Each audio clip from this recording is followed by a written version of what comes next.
He gave his blood to save the alien princess. What happened next changed everything. Dr. Marcus Chen had always believed in life beyond Earth, but he never expected to meet it in the remote mountains of Nepal. As a biochemist studying extremophiles in high-altitude environments, he was accustomed to isolation at his research station nestled 4,000 meters above sea level in the Himalayas. The night sky erupted in brilliant streaks of light, not meteors, but something far more extraordinary. A crystalline craft, no larger than a small helicopter, crashed into the glacier mere kilometers from his camp. The impact sent tremors through the mountain, causing an avalanche that nearly buried his equipment. Racing through the snow on his snowmobile, Marcus reached the crash site within hours. Steam rose from the wreckage, melting the ancient ice into pools of warm water. The craft's hull pulsed with a soft bioluminescent glow, clearly organic in nature. Inside, he found her. Princess Liralai of the Zirian Collective was unlike anything in human imagination. Her skin held the pale luminescence of moonlight on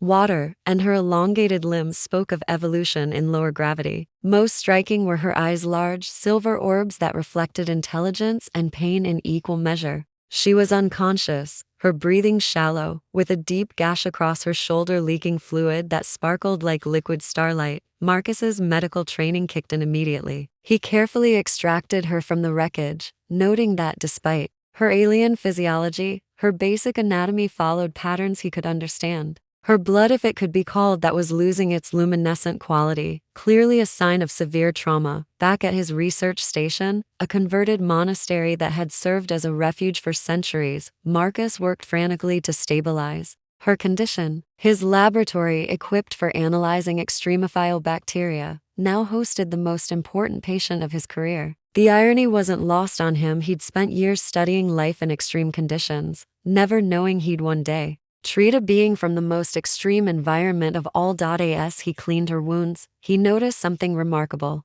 Her cellular structure was incredibly complex, but it was failing. Her blood contained elements unknown to Earth's periodic table, and without proper treatment, she would die within hours. That's when Marcus made the decision that would change everything. Human blood, he realized, contained iron-based hemoglobin that might serve as a temporary stabilizer for her failing system. It was a desperate gamble. Their physiologies were so different that his blood could either save her or poison her. But looking at her peaceful face, so human-like yet beautifully alien, he couldn't let her die without trying. He prepared the transfusion equipment, knowing that this moment would divide his life into before and after. As his blood flowed into her system, her skin began to regain its luminescence. Her eyes fluttered open, meeting his with an expression of wonder and gratitude that transcended all language barriers. "Thank you," she whispered in accented but perfect English, her voice like wind chimes in a gentle breeze. Marcus smiled, exhausted but elated. "Welcome to Earth, Princess."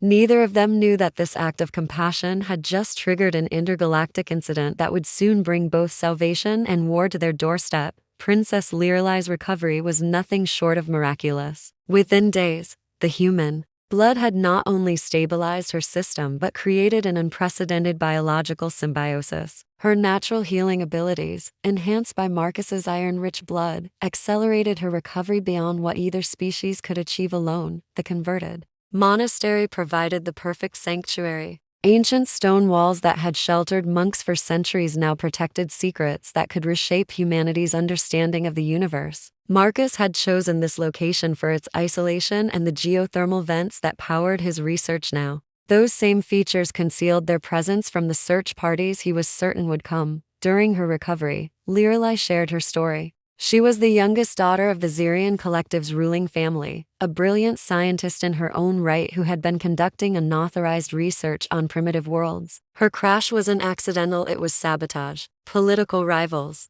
within her own government had tampered with her ship to prevent her from presenting evidence that would revolutionize their understanding of evolution and consciousness. "Your species," she explained while examining Marcus's microscopic slides, "represents something extraordinary. Most civilizations develop technology before wisdom. Humans are developing both simultaneously, chaotically but beautifully." Marcus found himself drawn not just to her otherworldly beauty, but to her brilliant mind. She grasped his research on extremophiles instantly, pointing out connections he'd never considered. Her people, she explained, had evolved on a world with multiple suns and extreme radiation conditions that had made them masters of biological adaptation. Their intellectual collaboration deepened into something more intimate during the long Himalayan nights. Sharing stories by the geothermal pools that heated the monastery, they discovered that despite their different origins, they shared fundamental values: curiosity, compassion, and a deep respect for life in all its forms. The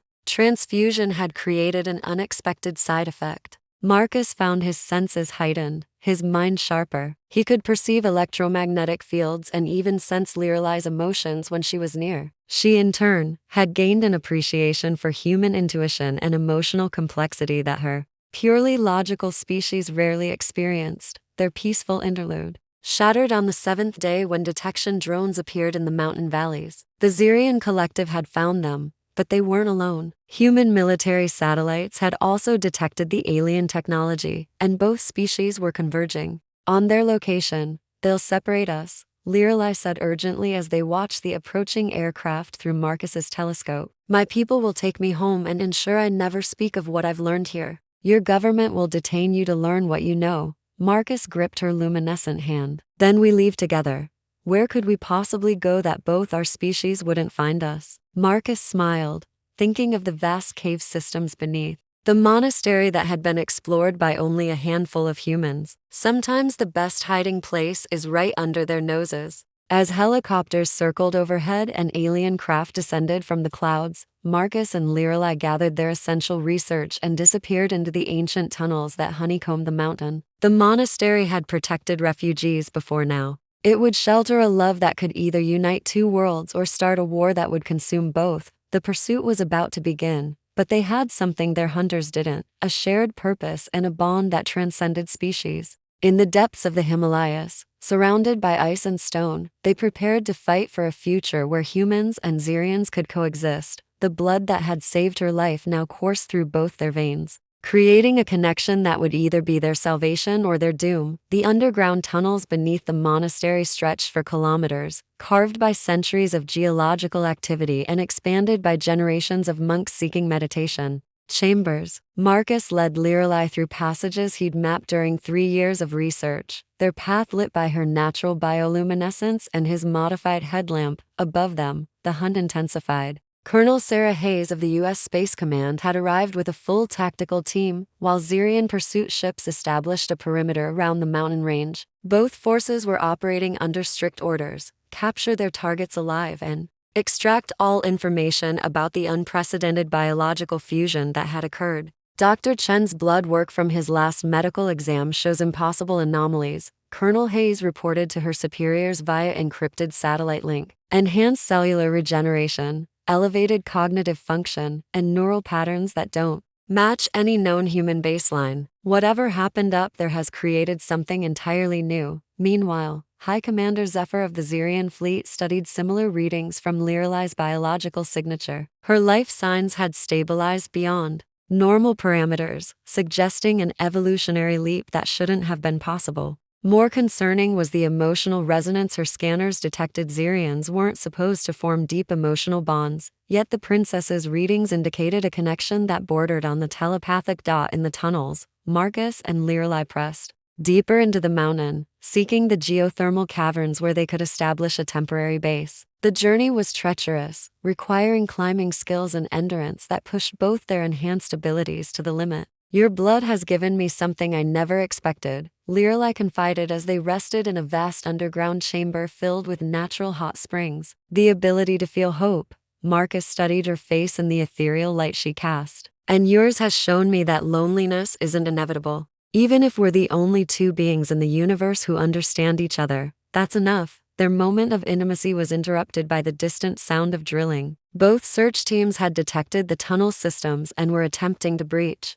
them from multiple points. Marcus realized their hiding place would only remain secret for so long. "We need allies," he said, checking his equipment. "Someone who can help us prove that cooperation between our species is possible." Lorelai nodded toward his communication gear. "There's a human researcher in Tibet who's been receiving signals from my people for months. Dr. Elena Vasquez at the High Altitude Observatory. She's been trying to decode them." Marcus knew Elena. By reputation, a brilliant astrophysicist who'd always believed that first contact would be made by scientists, not soldiers. If anyone could help them navigate the political minefield they'd created, it would be her. Using his satellite phone, Marcus sent a coded message to Elena, knowing that both human and alien forces would intercept it within minutes. But sometimes, the most dangerous path was the only one worth taking. The response came back within hours. Observatory compromised. Meet at the old trading post in Mustang Valley. Trust no one else. As explosions echoed through the tunnels behind them, Marcus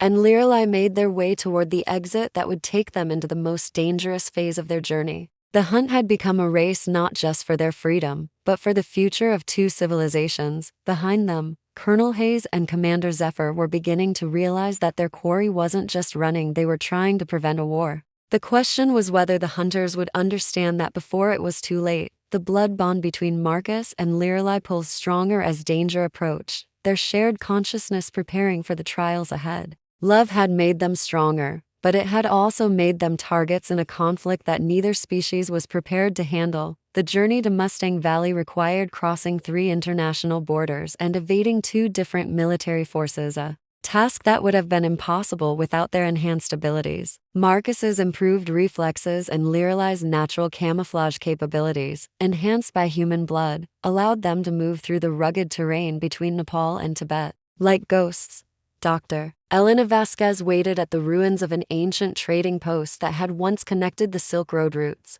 Her makeshift laboratory, powered by solar panels and determination, had been monitoring extraterrestrial communications for months. When she saw Lirelai emerge from the morning mist beside Marcus, her years of theoretical work suddenly became startling reality. My God, Elena breathed, setting down her radio equipment. The signals I've been receiving, they were from your people? Lirelai nodded, her luminescent skin dimmed to avoid detection but still casting an otherworldly glow. I've been trying to contact someone on Earth who could understand the mathematical concepts in our language. Your responses showed exceptional comprehension.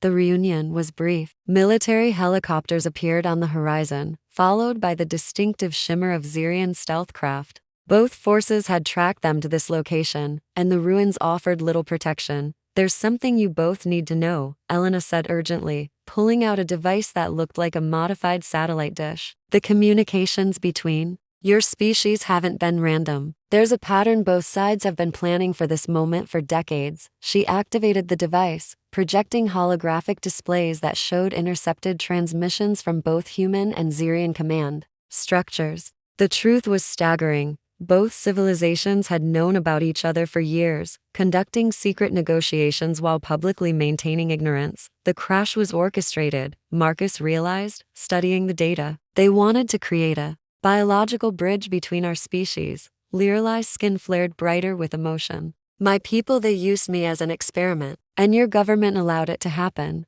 The betrayal ran deeper than they'd imagined. The blood transfusion that had saved Lirelai's life and created their bond had been the intended outcome all along. Both species had been searching for a way to overcome their physiological incompatibilities, and Marcus and Lirelai had become unwitting test subjects. As the aircraft closed in, Elena made a desperate decision. There's a third option, she said, activating an emergency beacon. There are other scientists from both species who've been working in secret to prevent exactly this kind of manipulation. The beacon's signal brought an unexpected response. A ship unlike anything from either civilization materialized above them, a hybrid design that incorporated both human engineering and Xerian biotechnology. From it emerged a mixed crew of humans and Xerians working together, led by a man Marcus recognized from scientific journals, Dr. James Park, a xenobiologist who'd supposedly died in a research accident 2 years earlier. Dr. Chen,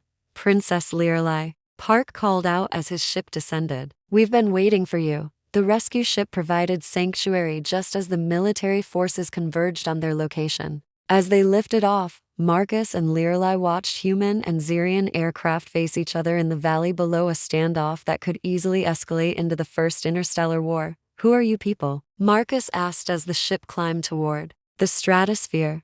Park smiled grimly. We're what happens when scientists from both species realize their governments are more interested in control than cooperation. We've been building bridges while they've been building weapons. Lirelai gripped Marcus's hand, their enhanced connection allowing them to share the overwhelming realization that they weren't alone. Others had made the same choice. They had to trust in cooperation over conquest, love over fear, but their rescue had come at a cost. The standoff in Mustang Valley was escalating, and both sides were demanding the return of their assets. The blood bond that had saved Lirelai's life had inadvertently triggered a crisis that could destroy both civilizations. As they flew toward an uncertain future, Marcus and Lirelai knew that their love story had become something larger, a symbol of what was possible when the species chose understanding over suspicion. The question was whether that symbol would inspire peace or become a casualty of war. The hybrid ship brought them to a place that shouldn't have existed, a research facility built into an ice shelf in Antarctica, where human and Xerian scientists had been working together for over a decade.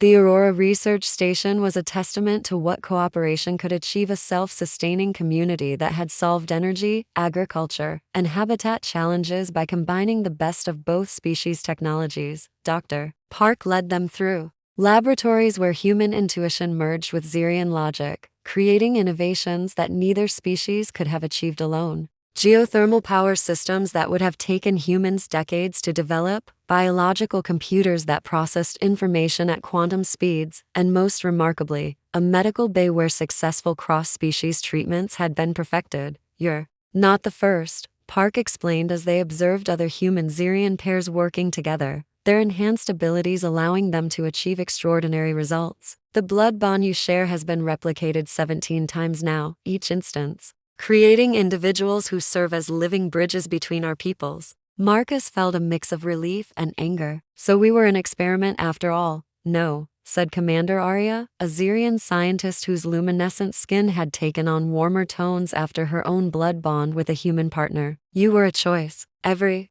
pair here volunteered, understanding the risks. Your governments may have orchestrated the opportunity, but the decision to trust each other, that was entirely your own." Lirelai's hand found Marcus's, their connection stronger than ever. "What happens now?" "Our peoples are on the brink of war over what we represent." The answer came from an unexpected source. Elena Vasquez, who had joined them at the station, activated a global communications array that had been hidden in plain sight for years. "We tell the truth," she said simply. "Both species have been living in fear of each other for too long. It's time to show them what cooperation looks like." The broadcast that followed changed everything. Transmitted simultaneously on human and Xerian networks, it showed the Aurora Research Station in all its impossible glory. Humans and Xerians working side by side, their children playing together, their combined technologies creating solutions to problems that had plagued both civilizations. Marcus and Lirelai stood before the cameras as living proof that love could transcend species. Their blood bond had become more than a medical procedure. It was a symbol of unity, understanding, and hope. "We stand at the shores of two worlds," Marcus said, his enhanced awareness allowing him to speak directly to both human and Xerian audiences. "Fear has kept us apart, but understanding can bring us together." Lirelai's voice joined his, her words carrying the harmonics that Xerians recognized as truth speech. "We are not enemies. We are neighbors in a vast universe, and we have much to learn from each other." The response was immediate and overwhelming. On Earth, governments that had prepared for war found their populations demanding peace. On Xerian worlds, citizens who had been taught to fear human unpredictability instead saw courage and compassion. The standoff in Mustang Valley dissolved as military forces from both sides received new orders. Instead of weapons, they would bring scientists, diplomats, and teachers. The research station in Antarctica would become the first embassy between worlds, and the blood-bonded pairs would serve as ambassadors for a new era of cooperation.